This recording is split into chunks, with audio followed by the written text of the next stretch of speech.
हम देखते हैं इनग्यो जो लाविदा अंकल का पीछा कर रहा था पर वो कहीं गायब हो जाते हैं।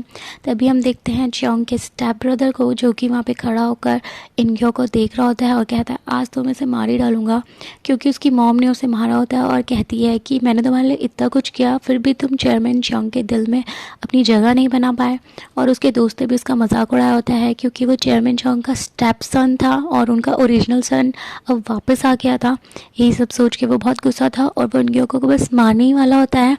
तभी वहाँ पे ईचन आता है और इनग्यो को साइड में धक्का देके उसकी जगह उसका एक्सीडेंट हो जाता है और वो देखता है कि इनग्यो की जगह किसी और का एक्सीडेंट हो गया और वो वहाँ से भाग रहा होता है। तभी वहाँ पे सीक्या आती है और वो उसको देख देती है और उसकी गाड़ी का नंबर भी नोट कर लेती है। फिर सीक्योंग दूसरी साइड देखती है कि ईचान का एक्सीडेंट हो गया और इनग्यो से पकड़ के बहुत ज़्यादा रो रहा है और वो भी एक तरह से बहुत ज़्यादा सैड हो जाती है। फिर वहाँ पे एम्बुलेंस आती है, ईचान को लेकर जाते हैं जिसमें इनग्यो बोलता है कि मेरी वजह से आपका एक्सीडेंट हो गया और मैं आपको सेव नहीं कर पाया।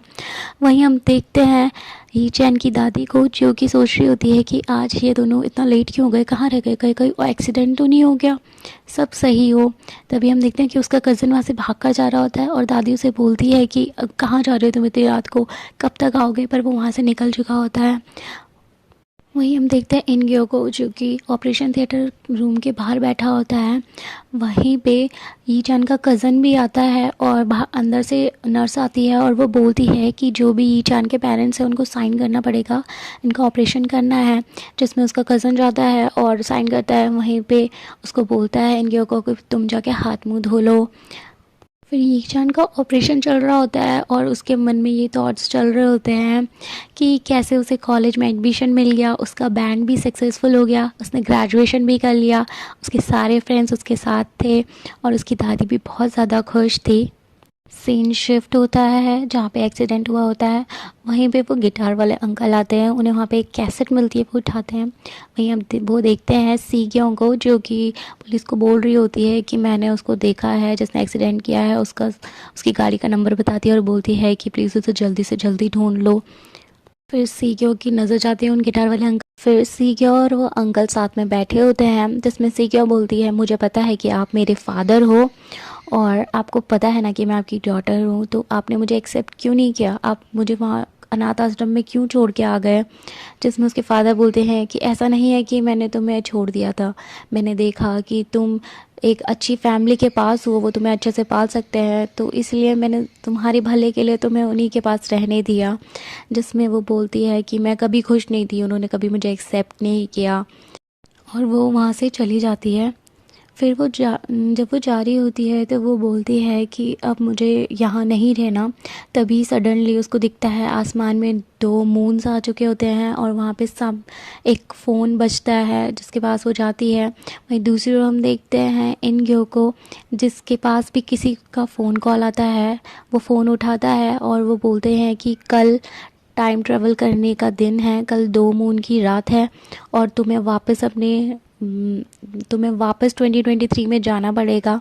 जिसमें इनग्यो बोलता है कि मैं अभी नहीं जा सकता, मैं अपने फादर को इस हालत में नहीं छोड़ के जा सकता। जिसमें वो कहते हैं कि अगर तुम नहीं गए तो तुम यहीं फंस के रह जाओगे, कभी वापस नहीं जा पाओगे, तो तुम सोच लो तुम्हें क्या करना है। फिर हम देखते हैं इनग्यो की आँख खुलती है और उसके सामने अंकल होते हैं जिनसे वो पूछता है कि ईचान कैसे है, क्या हुआ। जिसमें वो बोलते हैं कि ऑपरेशन सक्सेसफुल रहा और वो अभी वार्ड में शिफ्ट होने वाला है। जिसमें ईचान उनके पास जाते हैं और वो सो रखा होता है, तो वो उसको बोलते हैं कि ईचान, फिर बोलते हैं फादर सॉरी मैं आपको सेव नहीं कर पाया और वहीं पे वो सो जाता है। सुबह उठता है तो वो देखता है ईचान बाहर देख रहा होता है, तो वो ईचान को आवाज़ लगाता है पर वो नहीं सुन पाता। और फिर उसके बाद ईचान उसे बोलता है कि मुझे ना कुछ हो गया है, मुझे कुछ भी सुनाई नहीं दे। फिर वहाँ पे ईचन की दादी आती है और उसको पूछती है कि क्या तुम मुझे पहचान पा रहे हो। जिसमें वो कहता है कि हाँ मेरी दादी हो। फिर उसकी दादी बोलती है क्या तुम मुझे सुन पा रहे हो, पर वो उसका रिप्लाई नहीं करता, कुछ और बोल रहा होता है। उसकी दादी ज़ोर से चिल्लाती है और रोने लग जाती है। ईचान बोलता है कि आप ऐसे क्यों रो रही हो, आप तो ऐसे रो रही हो जैसे मैं मर गया हूँ, मैं तो ज़िंदा हूँ। इसमें उसकी दादी बोलती है मेरे पोते के साथ ही ऐसा क्यों हुआ, उसने कभी भी अपने पेरेंट्स का प्यार नहीं पाया, उसके पेरेंट्स कभी उसके साथ नहीं रहे और वो मेरा इकलौता सहारा था, सबसे अच्छा पोता इस दुनिया का, उसके साथ ही ऐसा क्यों होना था भगवान। और बहुत ज़ोर ज़ोर से रोने लग जाती है। इनग्यो भी ये सब देखकर अपनी आंसू कंट्रोल करके वहाँ से बाहर चला जाता है और उसको बहुत गुस्सा आ रहा होता है। वो बाहर जाता है तब भी सीक्यो वहाँ पे आती है, उसको पकड़ती है और बोलती है तुम कहाँ जा रहे हो। जिसमें बोलता है कि जिसने ये एक्सीडेंट किया है मैं उसको जिंदा नहीं छोड़ूंगा, जान से मार डालूंगा। जिसमें सीक्यो बोलती है कि पुलिस ने उसे पकड़ लिया है और वो और कोई नहीं चियोंग का स्टेप ब्रदर है, तो तुम ई चान और उसकी दादी को कभी मत बताना ये। तो जिसमें वो फिर उसके बाद इनग्यो पुलिस स्टेशन जाता है और वहाँ पे उसका स्टेप ब्रदर होता है ना, वो ऑलरेडी पुलिस को बोल रहा होता है कि मैंने ये जानबूझ के नहीं किया, गलती से हो गया। और फिर वहाँ पे इनग्यो जाता है और उसका गला पकड़ता हुआ बोलता है जानबूझ के, तुमने ये जानबूझ के ही किया है, तुम मुझे मारना चाहते थे पर वहाँ पे ही जान आ गया मुझे बचाने के लिए, और तुमने ये सब क्यों किया मेरे साथ, क्या मैं तुम्हारा मरते दम तक पीछा करूँगा और तुम्हें ज़िंदा नहीं छोड़ूंगा, पल पल करके मारूंगा। और फिर पुलिस वहाँ से इनग्यो को लेकर चली जाती है। दूसरी तरफ देखते हैं हम चियोंग को, जो कि अपने फादर के साथ बैठकर खाना खा रही होती है। उसके फादर उसे पर्ची देते हैं जिसमें कहते हैं कि एक आर्ट गैलरी का शो है, तो मेरे साथ चलोगी। फिर उसके बाद वो इशारों में उसे बताते हैं कि तुम्हें पेंटिंग पसंद है ना। फिर वो दोबारा इशारे चेक करते हैं कि कहीं मैंने गलत तो नहीं बोला, और फिर वो बोलते हैं तो जियोंग हंसने लग जाती है और बोलती है कि हाँ मैं आपके साथ चलूँगी। फिर वहाँ पे उनके एक सेक्रेटरी आते हैं और उन्हें एक्सीडेंट के बारे में बताते हैं। फिर हम देखते हैं उन्हें, वो बोलते हैं कि जियोंग को यूएसए की किसी अच्छे से साइन लैंग्वेज वाले कॉलेज में डाल देंगे और ये चान का जितना भी खर्चा है कॉलेज का और सब कुछ वो सब हम उसको पैसे दे देंगे। और ये सब बातें ना जियोंग को पता नहीं चलनी चाहिए। दूसरे हम देखते हैं इनग्यो को, जो कि बहुत ही उदास होता है और एक जगह बैठा होता है। और वहीं पे सीक्योंग आती है और बोलती है कि कल हमें वापस निकलना है तो तुम सामान पैक कर लो। जिसमें वो बोलता है कि मैं यहाँ से नहीं जा सकता इस हालत में छोड़ के उन्हें, क्या पता उनके साथ क्या हो। जिसमें वो बोलती है कि तुम हमेशा ऐसा क्यों करते हो, तुम उनको उनकी हाल में छोड़ दो, वो सब कुछ वो 2023 में तुम्हारे साथ है, इसका मतलब वो ये सब पार करके निकल चुके हैं, तुम इतनी टेंशन मत लो। और उसके बाद वो वहाँ से चली जाती है। उसके बाद हम देखते हैं सीक्योंग को, जो कि सारा सामान पैक करके जा रही होती है और सडनली उसको किसी चीज़ की आवाज़ आती है। वो बाहर जाती है तो वो देखती है उसकी मॉम वहाँ पे आ चुकी होती है। अब वो दोनों एक जैसे दिखते थे तो उसकी मॉम घबरा जाती है कि ये सब क्या हो रहा है, मैं क्या देख रही हूँ। और वहाँ से भागने वाली होती है ना, तब तक वो रुकती है और बोलती है कि मैं आपकी बेटी हूँ, मैं 2023 से आई हूँ फ्यूचर से। और उन्हें कहती है कि तुम अपने पेरेंट्स को बता दो कि तुम्हें ये सब नहीं पसंद, तुम उनके इशारों में और नहीं चल सकती, और जो तुम्हारे रियल फादर है उनको एक्सेप्ट करो। और ये सब देख कर ना वो बहुत ही कंफ्यूज हो जाती है, ये सब चल कर और वहाँ से भाग जाती है। दूसरी तरफ देखते हैं हम इन क्यों को, जो उन गिटारिस्ट वाले अंकल के पास गया हुआ होता है। वो अंकल उसे सीढ़ी देते हैं और कहते हैं ये मुझे वहीं पे मिली, और जिसमें सीक्योंग ने कहा था कि इसको जला दो पर ये तुम्हारे लिए बहुत इंपॉर्टेंट हो सकती है। जिसमें इनके वो सीढ़ी देकर चला जाता है और वो एक पार्क में बैठा होता है, वो सीढ़ी सुनता है तो उसमें उसके फादर और उसके गाने थे, तो वो सुन रहा होता है। लास्ट में उसके मतलब फादर यानी कि यी चान की रिकॉर्डिंग होती है, जिसमें वो उसको बोलते हैं कि तुमने मुझे कहा था कि मैं तुम्हारा फादर हूँ, पर जैसे तुमने मुझे ट्रीट किया, इतने प्यार से समझाया, सब कुछ सिखाया मुझे, तुम मेरी बेटी नहीं, मैं तुम्हारा बेटा हूँ। या ऐसा हो सकता है मैंने कभी फादर का प्यार नहीं देखा इसीलिए मुझे ऐसा लग रहा हो, पर तुम मेरे लिए मेरे फादर जैसे ही रहे। और ये सुन के वो बहुत ज़्यादा रोने लग जाता है, उसको पहले की बातें याद आ रही होती है। उसके बाद वो ई चैन के पास जाता है।